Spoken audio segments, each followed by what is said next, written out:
Back-to-back champs. Liberty softball gets it done at the ASUN tournament. We chat about how the NCAA Regional shapes up for them. Plus, a Malik Willis update, and we bring you the story of women's tennis player Kalani Soli and how she persevered through heartbreak. Flame Central starts right now.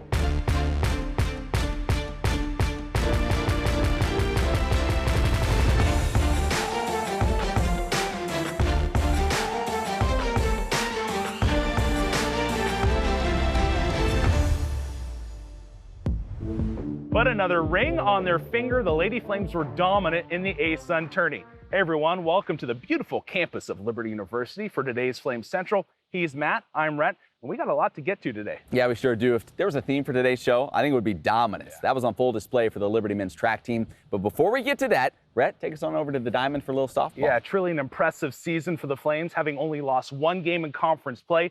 They were the heavy favorites entering into the ASUN tournament, and they laid on heavy in the championship game. Let's head to UNF for this matchup. LU needing their second win over the Ospreys to claim the crown.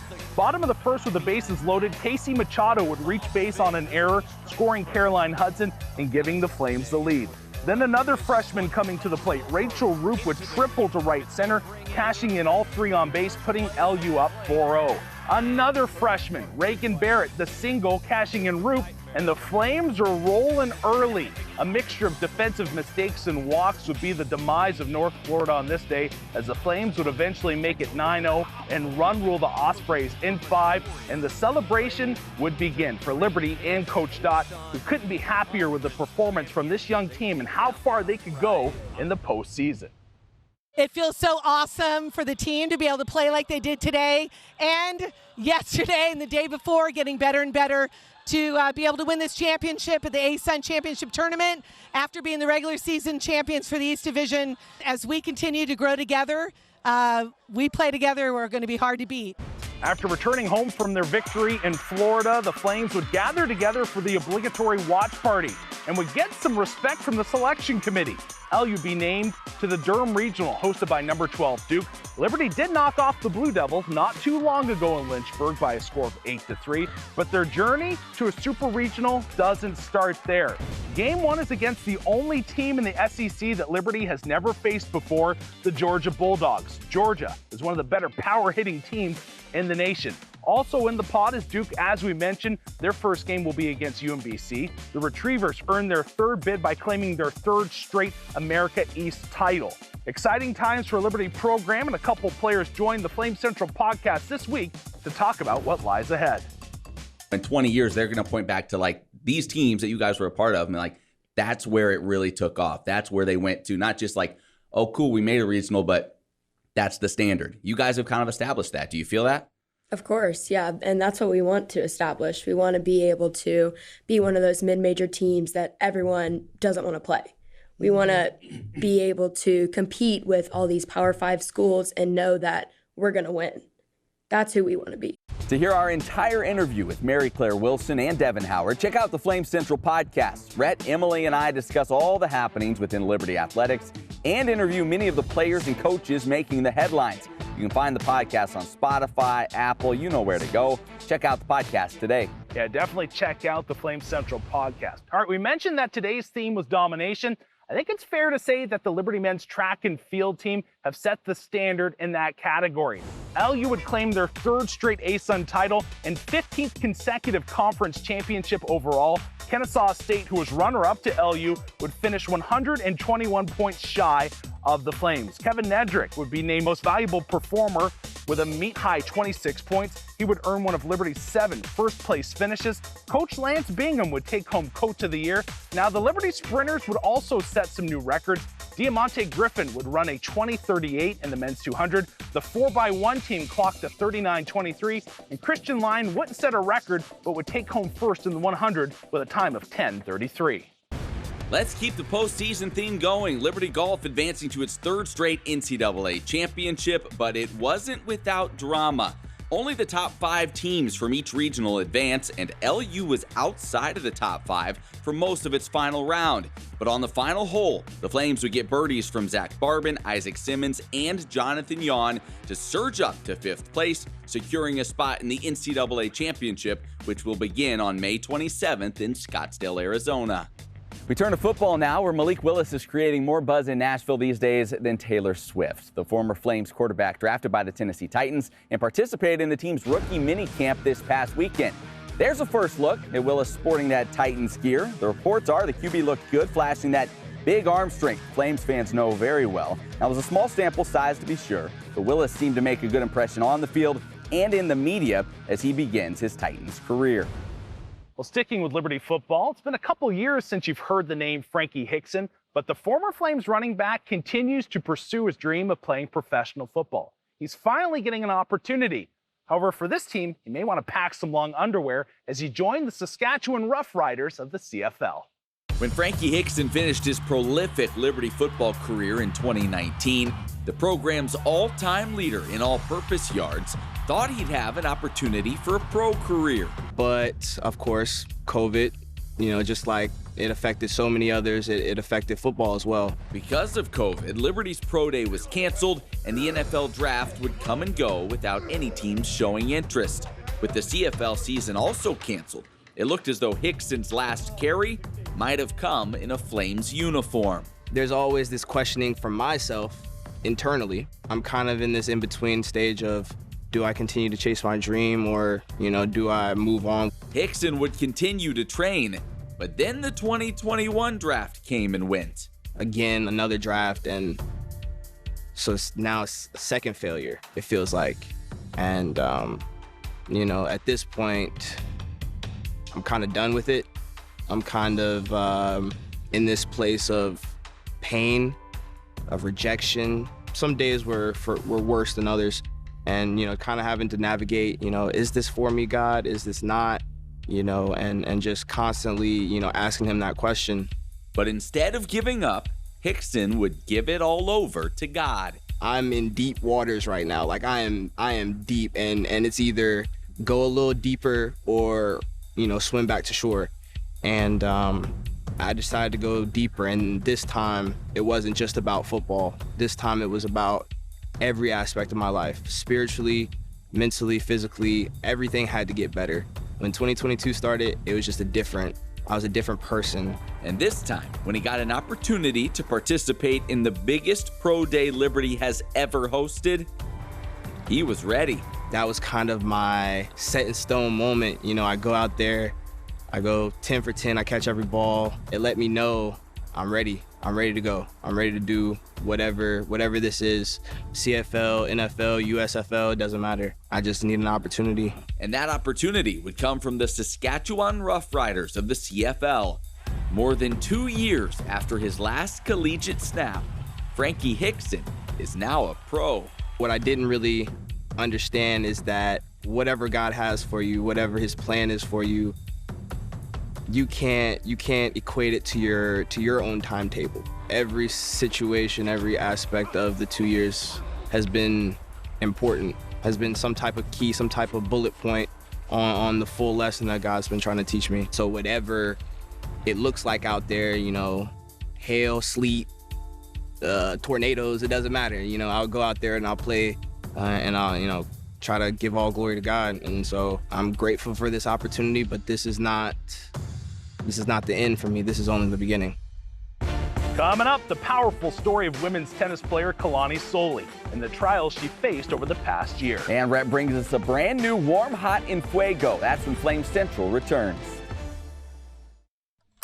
On this mountain stands a legacy. 50 years of miracles, of mountaintop moments. One mission from the start, training champions for Christ. On this mountain, our flames burn brightly. We have a culture of academic excellence, unified in Christ and authentic community. Though we come from different paths and places, the same fire burns in all of us. And 125,000 strong, we cheer each other on around the stadium and around the world. On this mountain, our intensity lights up the night.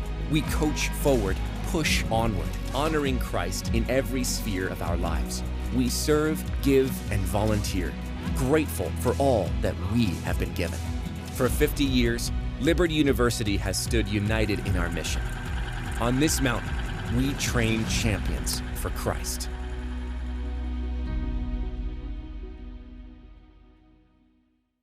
You might have heard some things about Liberty University, like how we're just a little Christian school in the middle of nowhere.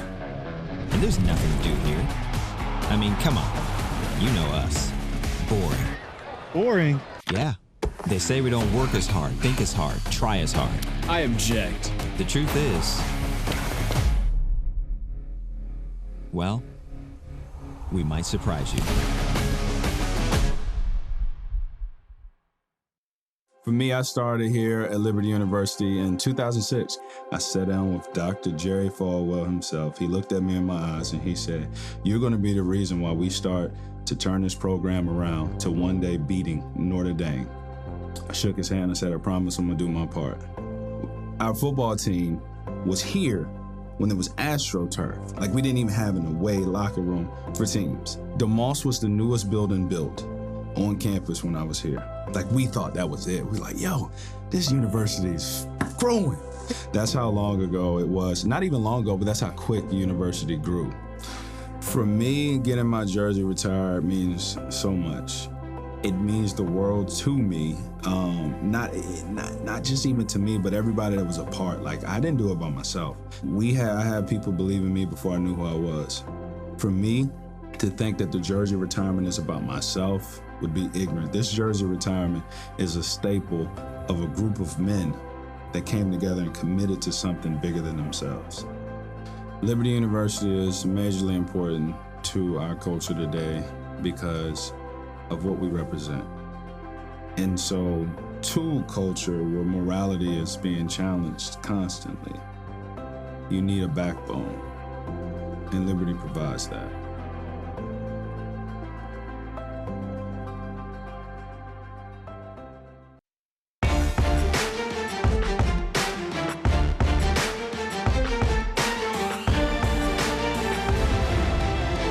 Welcome back to Flame Central, coming to you today from the middle of Liberty University's beautiful campus. Well, senior year can be a difficult one for any student athlete. Knowing your career is coming to a close can lead to some anxious moments. But the senior season for Liberty women's tennis player Kalani Soli had more trials than most. She would experience a devastating loss and would need her team and her faith to find a way through it. We call it in Samoan Fatu, which means heart. I think that's carried out throughout my whole college career, actually. There have been times where I've been down a set and then even down 4-1 the next set. And all of a sudden there's this switch that says, okay, have heart. The match is not over. That's when I start coming back game by game by game. And you know, a lot of people get discouraged by being down like 5-1. They still have 4 points to win. They have to shake my hand for me to actually lose. That never give up attitude was forged by a love of tennis that started with Kalani's mother, Maiapai Soli. She always wanted someone to carry on the tennis legacy. So it was kind of like a milestone in our family. Hey, the next person does better than the next person. And once she saw how well I was doing, she felt that I could do better than what she did. There was not one game she ever missed. She just loved the sport and she loved that I was playing. To be great, it takes dedication and hard work, but more importantly, a support system that rallies around you. I would wake up at 7 a.m. and be at the courts from 8 to about 1, and that was my whole tennis hours. And then I would go home, eat, rest, be back at it with my dad. So my dad would feed me balls because I was hitting like over 1,000 balls every day. And there was like this big basket full, just doing the same thing over and over again. And then by the end of the day, rest and be back at it again in the morning. That hard work would pay off with a scholarship to LU and immediate success when Kalani arrived. She made a huge impact immediately on the court for us. She was winning matches right away. We were playing fall tournaments that first semester, and she was already going out and playing girls who were #1 in their respective colleges, who had great careers already. and she was beating them easily, like they weren't even competitive matches. And Kalani has been one of the most dominant players that I have had as a player on any college team that I have ever coached. There aren't too many players that I've coached or that I know of that I can just send onto the court and not really think that there's even a chance she's gonna lose. 2020 would see the COVID pandemic halt NCAA tennis. That, combined with the death of one of her biggest supporters, Kalani's uncle, would see her make the decision to move on from the game. But her retirement wouldn't last long. After a phone call from Coach Marin, Kalani would return for her final semester of play in the spring of 2022, ready to resume the game she loved. But then a phone call would put a dark cloud over her return. So I had called her on Messenger one day, and all I could hear was, the beeping noise and different machines in the background. And I had asked her, "Mom, where are you?" And she had told me that she was in the hospital, but she had COVID and that everything was going to be fine. And I was like, okay, just keep me posted. And I had communicated to her that I was so stressed, balancing school, tennis, and a 9-to-5 job. She kind of limited saying how bad she was. I didn't know it was COVID pneumonia until my sister had told me. Kalani, supported by the coaching staff, would take a break to go be with her mother and family in California. Tried to find the positive of all of this. She gets better, I return, and one of the main reasons why I returned instead of staying with my family another week was because she said, "Hey, I'm doing well. Go back and get ready for that next home match. I'll be watching you. I'll be home on Thursday." Preparing for the weekend, mindset is completely changed. I'm like, okay, game day. Get that call on Friday morning at 4:28 a.m. for my sister that she misses our mom and our mom is gone. And it just felt so unreal. I had no emotions. I hung up on my sister. Sorry.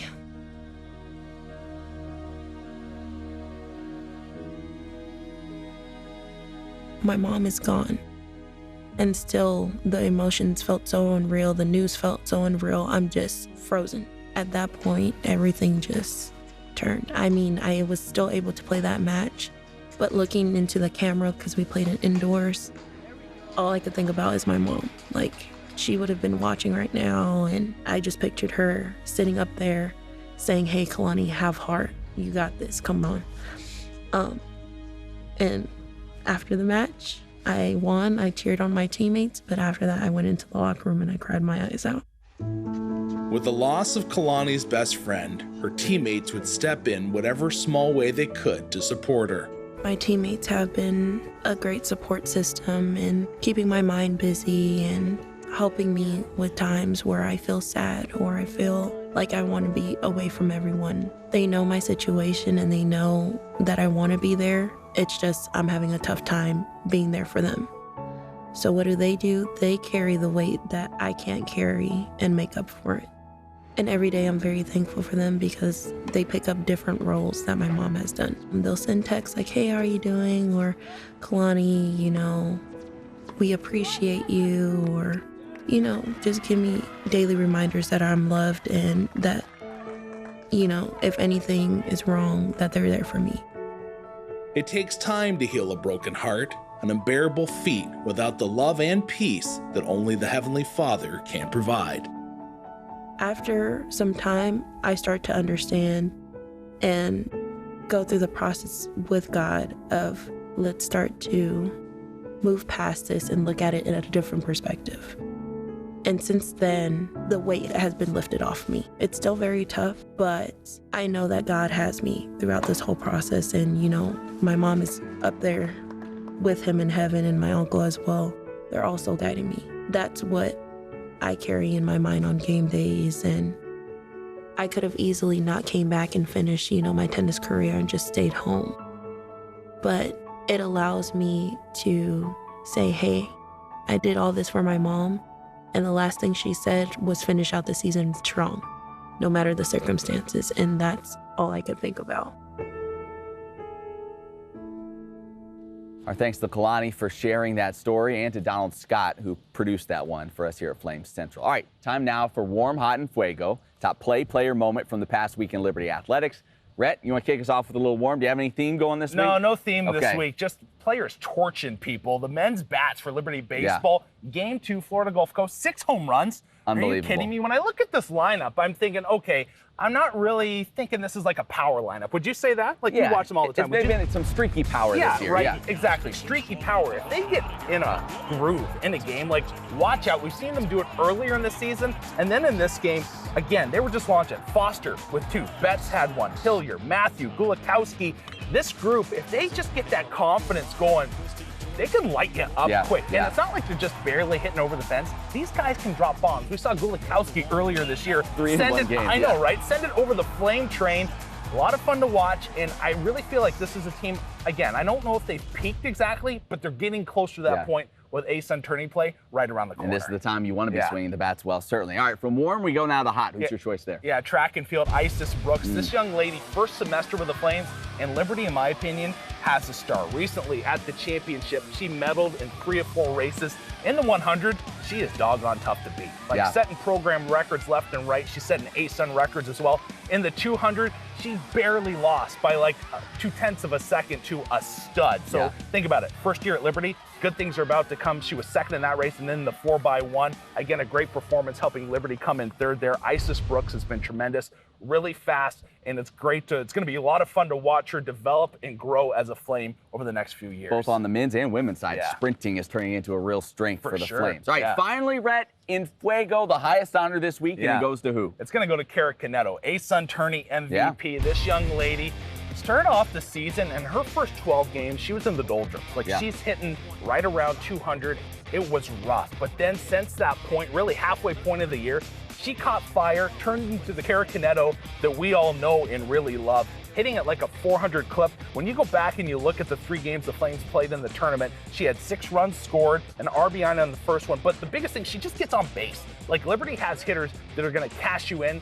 Caneto does a great job, whether she's laying down a bunt, if she wants to slap, whatever it may be, she will get on base. And then once she's on base, she can get to second for you. So she has been tremendous for LU. Well, and the entire softball program. What a job by them. A thorough, dominant season from that program, and it continues now into the postseason. So she's just one piece of the puzzle for that Liberty softball offense. All right, Rhett, great job as always. All right, when we come back, we're going to share a top moment from the past 50 years of Liberty athletics, and we're actually going to go back to the diamond to give it to you, so you don't want to miss that. That's when Flames Central returns. Since 1971, Liberty's had one mission: training champions for Christ.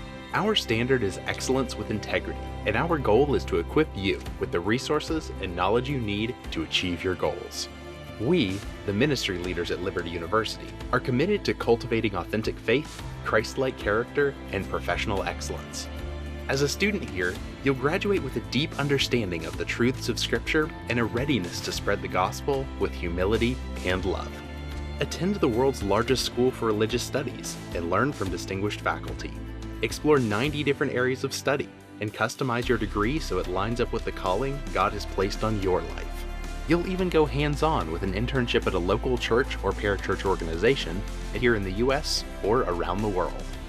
As a student at Liberty University, you'll equip yourself with practical ways to share the gospel. It's all part of our promise to maintain our solid, biblically based foundation in our commitment to conservative evangelical theology. Liberty is a special place because of the wonderful students that it attracts.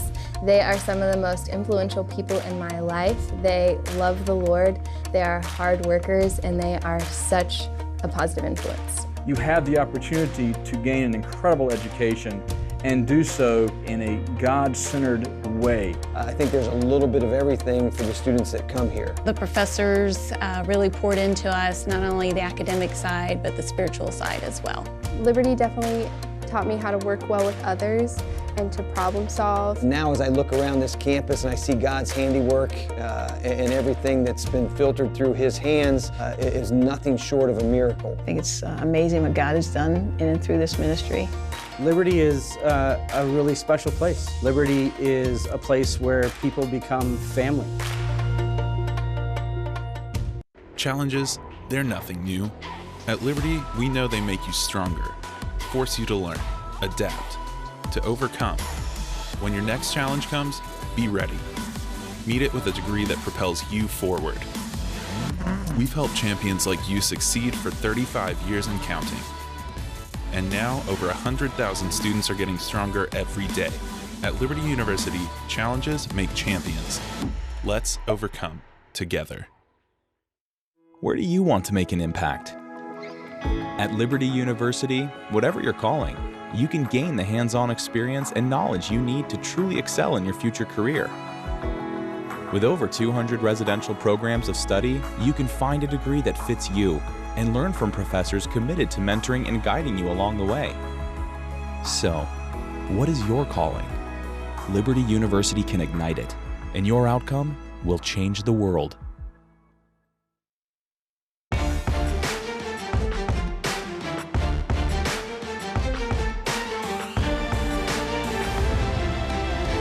Hey there, friends. Welcome back to Flame Central. Well, it's that time of year. Playoff baseball, softball, legends are made, and long-lasting memories are made on the diamond. Yeah, and speaking of memories, the diamond's where we head for our final Liberty Athletics moment from the past 50 years. We've been doing this all year long. We finally reached the last one. The year was 2013, and Flames baseball had an improbable run in the Big South Tournament. May 2013, Liberty hosting the Big South Conference Baseball Championship. After losing the first game to Radford, the Flames would have to win 4 games in 3 days, including a doubleheader sweep over Coastal Carolina to reach a championship showdown with top-seeded Campbell, a team seeking its 50th win of the season. Tournament MVP Ashton Parrott would have a memorable 9th inning. In the top half, he would single home the go-ahead run. Ground ball through the hole, close around third. He will score, and Liberty leads 2-1, and Parrott does it again. Then he would take the mound and pitch a scoreless bottom of the 9th to clinch the championship. The 0-2 to Ray, swing and a miss, and Liberty is the Big South champion. The Flames' 5th win in 4 days would secure their 4th ever regional berth in the NCAA tournament. Oh man, great memory. Yeah. I remember when Flame Central first started, Matt, we're sitting in a room, we're kind of trying to figure out the teams and who the star players are just so we can cover the teams the best we can. And everybody was talking about Ashton Parrott. Like, who's your best pitcher? Ashton Parrott. Who's your best batter? Ashton Parrott. The guy was phenomenal, and great to see him in that memory. Great memories. Hopefully many more memories made here next week for Liberty Baseball in the A-Sun tournament as well. All right, we're about out of time for this week. As always, check out the Flame Central podcast. Great interviews with a couple of Liberty softball players here this past week. Check that out as they head into the postseason. Yeah, make sure you check out libertyflamecentral.com. You can watch all our stories there. Go back in time. There's probably some Ashton Parrott stories back there. You can watch those. He's Rhett. I'm Matt. Thank you so much for tuning in this week, and we'll see you right back here next time at Flame Central.